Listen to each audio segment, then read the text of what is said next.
Day 3, Min beneath the trees. She dared to look across the ridge to where Fitlin sat. Along with everyone else, he was looking right at her.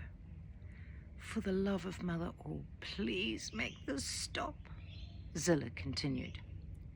Becoming a Glyn is a Lumen's most cherished milestone in the transition from Ninghood.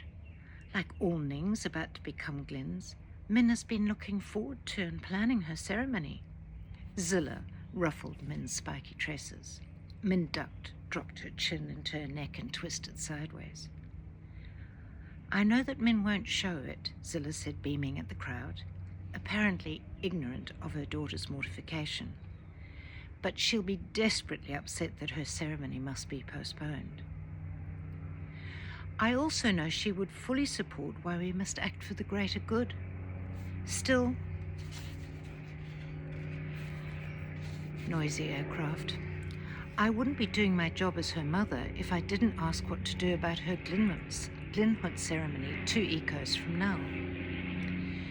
Yep, that happened, with all my friends watching, with Fitlin watching, with every Lumen, every Minikin, and every creature in the clan watching. My mother let everyone know that I'm going to be upset. Min looked down at the leaf she was standing on, hoping it would fall from the tree and take her with it. "Zilla, your concern is natural and expresses the importance we place on the happiness of every Lumen. Where are you, young Min?" Signetta Barkletto, the senior tree tender of the clan, and the 4th Lumen asked as Min edged around Zilla. "Oh, there you are." Signetta smiled warmly at her. "Here you are on the verge of Glynhood, such an important milestone." She swept her arms about to include everyone sitting in the ridge. A chorus of assent whistled around the circles of lumens. "While we cannot celebrate it with you at middark and 2 ecos," Lana added, "we are excited to do so with the resumption of the 137th carnival at the end of next lunar cycle." Zilla said nothing more. The gathering went quiet. Min stood still. She curled her hands tightly into her side and dug her long fingers into her thighs, smiling. But it was small and closed. "This is unbearable." "Bear it," the bossy voice said, as if it was shrugging or pitiless.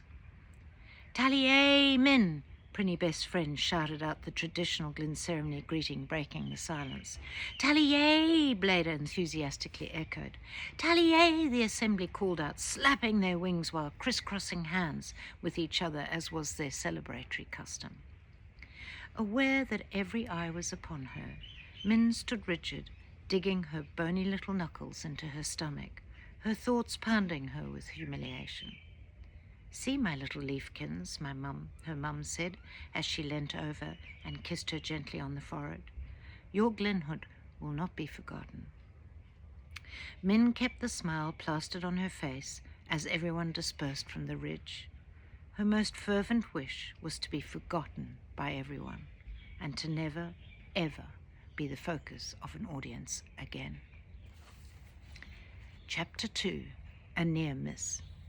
Eco 29 of the 11th lunar cycle, just past midlight.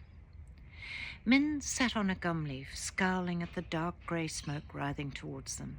Her arms wrapped tightly around her legs made a platform of her knees on which she rested her chin. It was the eco of her not-to-be-celebrated Glynhood. Prinny, sitting next to her, burrowed closer into her side. "I know, my Minilyn," she said. "It's horrible."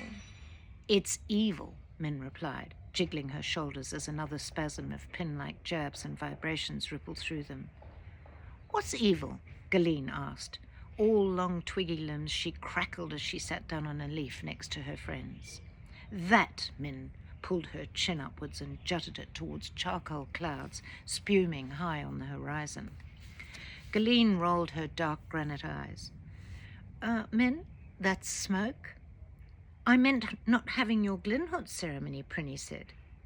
Not in the mood for Galeen's irony, Min bit down on a snappy reply. She didn't want to be reminded of what she was missing out on either. She'd spent the last 2 ecos mostly on her own, trying to manage embarrassment on one hand, biting disappointment on the other, and scary half-thoughts that floated in and out of her mind before she could make sense of them. The last thing she wanted was a discussion about any of it. A bout of prickles bristled through her right shoulder, a series of vibrations through her left. "Prin, can you see if there's something on my back?" she asked, pushing her bob of red and yellow trusses away from the nape of her neck. "I feel like I've been in a tangle with a sticklebush." Prinny deftly lifted Min's different-coloured wings and peered underneath.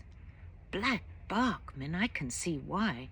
Your wing blades, they're really red." "I'm probably allergic to this." Min released her knees and waved her arms around as more ash-laden smoke swirled through the leaves. "Although it doesn't explain the scary thoughts I've been having," she said, regretting the words as they left her lips. "What about?" Prinny asked. Min turned around, hoping Galeen wouldn't hear. "They whip through my mind so fast, I can't really make sense of them," she whispered. Galeen had the acute hearing of an upside-down pippa. "They're probably not very sensible then," she retorted. I wish she hadn't heard that, Min thought. "Well, think before you speak then," the bossy voice was back. Cross and flustered, Min ignored it. "As I just said, Galeen," Min's voice dripped with irritation, "but as they keep coming, I want them to stop." Galeen tossed her matted dark brown tresses in a gesture of impatience and turned back to look at the horizon.